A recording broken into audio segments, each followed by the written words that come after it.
नमस्ते, म चन्द्र नेपाल, फालुट याक गोठी स्टेको सञ्चालक। यो तिनसिमानाको काखमा छ।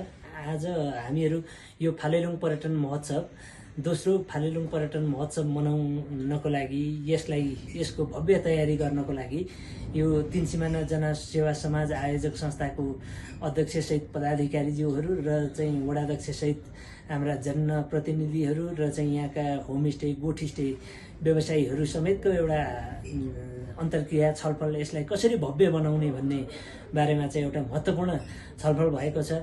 यो आफैमा चाहिँ तिनसिमानाको चाहिँ काखमा भएको महोत्सव भनेको यो सिक्किम, बङ्गाल र चाहिँ नेपालको तिनसिमानाको काखमा हुने महोत्सवले एउटा क्रस बोर्डर टुरिज्मलाई पनि चाहिँ एउटा प्रवर्धन गर्न महत्त्वपूर्ण भूमिका खेल्नेछ। यसलाई चाहिँ हामीहरूले सिक्किम र दार्जिलिङका विभिन्न क्षेत्रमा प्रचार प्रसारको लागि चाहिँ हामीहरूले एउटा छुट्टै दस्ता बनाएर चाहिँ परिचालन गरिएको छ।